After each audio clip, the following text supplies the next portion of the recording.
And as a leader, the last thing that we want to do is burn out our highest performing team members. As a leader, the last thing that we want to do is drive them to resent the work or to drive them to resent us as their leaders. But that's exactly what I had done to this person that was one of the highest performing people on my team. And sure, I was saying all the right things, but it was my actions that ultimately led to him burning out and quitting. And because of that, I had to go back and completely rethink my role as a leader. Leader. What does that even mean? You know, there's a lot of us that we seek out those opportunities to lead other people.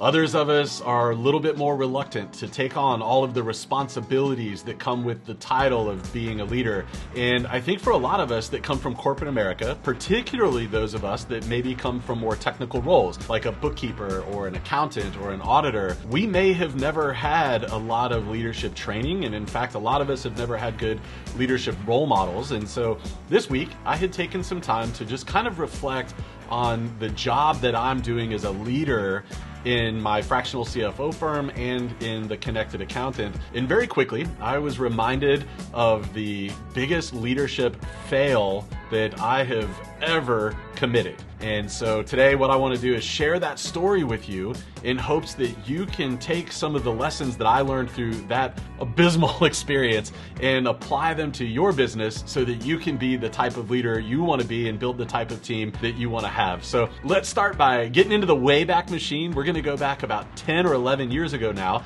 to when I was working as a senior leader in a massive manufacturing facility. And now in this role, I had 510 or so people that reported through various levels of leadership up through me. And included in that, I had 6 department heads that reported directly to me. And I remember so well, I had this department head. He was a young, hard-charging guy.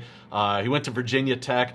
And he had started right after college at the manufacturing plant and very quickly worked his way up through the ranks to become one of the youngest department heads that the company had ever had. And he was amazing. I mean, he was hands down probably the most go after it and just get it done, solve big problems kind of guy. And frankly, a lot of my success in my role was due to the hard work and the success that he had had in his role. And I was just immensely grateful to have him on the team. And one morning he comes into my office, he's got this kind of stoic look on his face, and he says, "Mike, I want to let you know that I am quitting effective immediately." And I was like mind blown. So, what do you mean you're quitting? What's going on? And he said, "Mike, it's you." He said, "I'm tired of being expected to work 12 hours every day.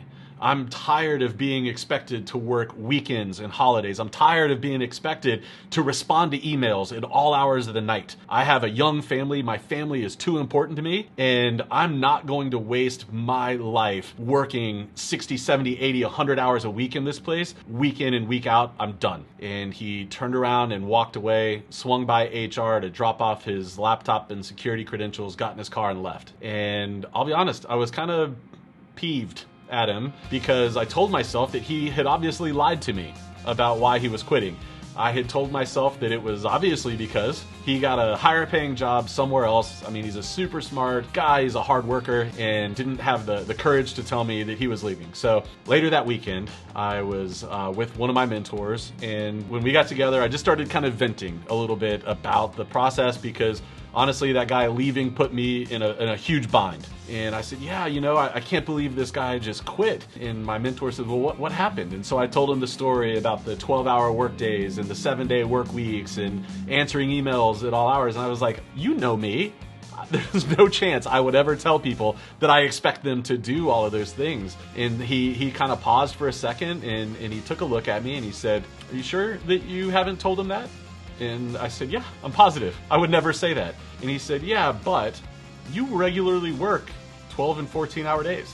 And you regularly work weekends. It's hard for us to get together because you're working every weekend and most nights." And he said, "And I know that you send emails a lot because we've been here for 30 minutes and you've already fired off 3 emails and responded to a half a dozen texts." And I sat there for just a second and it just came over I know he saw it on my face. I realized he was absolutely right.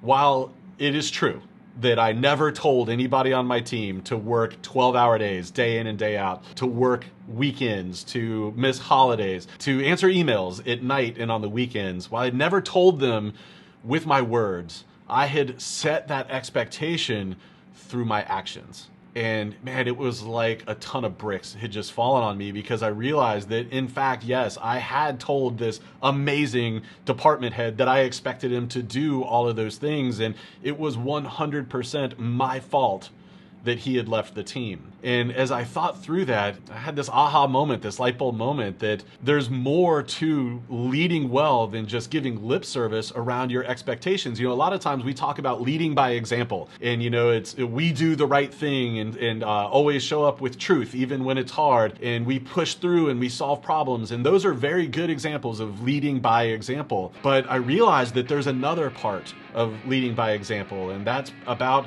having healthy boundaries between work. It's about having personal time to be with your family and to recharge and recalibrate. It's about showing through example, not just how to work at the office, but how to kind of live and have those healthy boundaries. And I had never considered that before. And because I didn't have that consideration, I burned out such an awesome person on my team. And the reason I share this with you is because as business owners, we tend to do a lot of those same things. We work all the hours and we're constantly on our phones, sending emails and responding to texts and Slack and DMs. And as we start to build a team around us, they see that.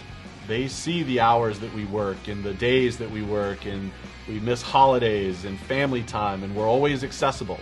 And if you build a team of high-performing people, I want to encourage you to be mindful of the message that you might be inadvertently sending to these high-performing people, that you expect them to do those things. Because I'm assuming if you're anything like me, you don't want them burning themselves out. Yes, there are seasons in every business, in every job, where you've got to work more hours, where you've got to put in more time, where you've got to be a little more accessible. But make sure that those seasons are the exception and not the day in and day out norm, because you will burn your team out. And if I'm being honest with you, you'll burn yourself out too.